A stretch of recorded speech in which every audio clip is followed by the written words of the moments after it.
जय हिंद दोस्तों, मैं आप लोगों के बीच एक बार फिर साधारण ब्याज के 2 प्रश्न लेकर आया हूं।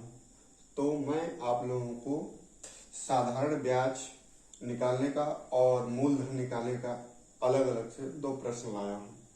तो इसमें देखिए, पहला क्वेश्चन मैं अच्छी तरीके से पढ़ता हूं, फिर आप लोग भी इसे ध्यान से पढ़िए और देखिए कि कैसे हल किया जाता है, एकदम आसान से आसान तरीके से। तो देखिए, पहला क्वेश्चन मैं पढ़ रहा हूं। किसी राशि पर 8% वार्षिक दर से 6 वर्ष में उपचित साधारण ब्याज 1200 है। इस मूलधन से तिगुना राशि पर 10% वार्षिक दर से 2 वर्ष के अंत में साधारण ब्याज ज्ञात करना। पहले हम इस पोर्शन को छोड़ देंगे, पहले हम इस पोर्शन खाई लेंगे यहां से और यहां तक सिर्फ लेंगे पहला। तो इसमें दिया है कि 8% वार्षिक दर से है, तो ये 8% 1 साल का है, तो 6% से कितना साल, 6% से कितना 6 वर्ष का कितना ब्याज हो जाएगा, कितना परसेंट ब्याज हो जाएगा। तो 6 वर्ष का हो जाएगा ब्याज 8 गुणे 6% ब्याज, और यही ब्याज दिया है 1200, यही ब्याज 1200 दिया है। तो इसको हम लिख देंगे 48% बराबर 1200। अब हमें मूलधन ज्ञात करना है, तो हम इसको 100 करने के लिए दोनों साइड में 100 से गुणा कर लेंगे। यहां 100 से गुणा कर लेंगे और यहां 100 से गुणा कर लेंगे। तो 100% ब्याज मूलधन के बराबर होता है, तो इसलिए 100% बराबर हो जाएगा हमारा 1200 गुणे 100 वटा के 48। इसको हम ऐसे काट देंगे तो हमारा आ जाएगा 12 चौक 100% बराबर हो जाएगा 12 4 तिया 12, 300 गुणे 100 बटा के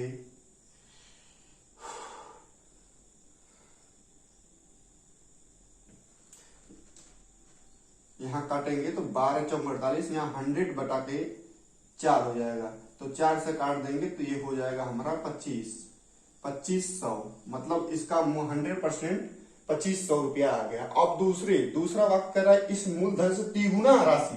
इस मूलधन से तिगुना राशि का मतलब ये है कि तिगुना का मतलब हो गया 2500 गुणे 3, और कह रहा है कि 10% वार्षिक दर से 2 वर्ष के लिए 10%। तो 1 वर्ष के लिए 10% है, तो 2 वर्ष के लिए कितना हो जाएगा 20%। तो इसका 20% निकाल देंगे। 20% निकालने के लिए ये डबल शून्य से डबल शून्य कट जाएगा, और इस तरीके से हमारा आ जाएगा 25 या 75, 75 गुना के 150, यानी कि 1500। यही हमारा आंसर है। जब पहले धन को हम 3 गुना कर देंगे तो हमें 1500 का ब्याज मिलेगा, जिसको लाभ हम कह सकते हैं, जो हमको इंटरेस्ट मिलेगा। ठीक है, तो आपको अगर समझ में आया हो तो लाइक करते रहिए और सब्सक्राइब करते रहिए। और देखिए, और दूसरा सवाल है कि किसी धनराशि का 1/3, अगर मान लीजिए वो धनराशि 1 है, तो 1/3 का मतलब हो गया 1/3, और गुणे 3% की दर से दे रहा है, तो 3% से गुणा कर लेंगे।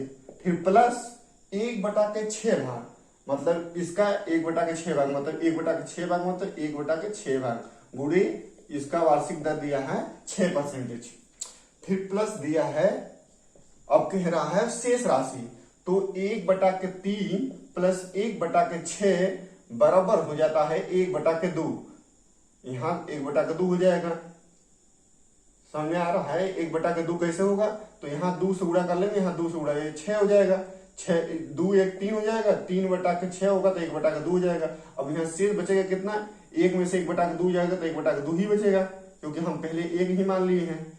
तो 1/2 गुणे 8%, इसी के बराबर दिया है हमारा, कितना दिया है, ये 600 दिया है। तो 600 ऐसे लिख देंगे 600।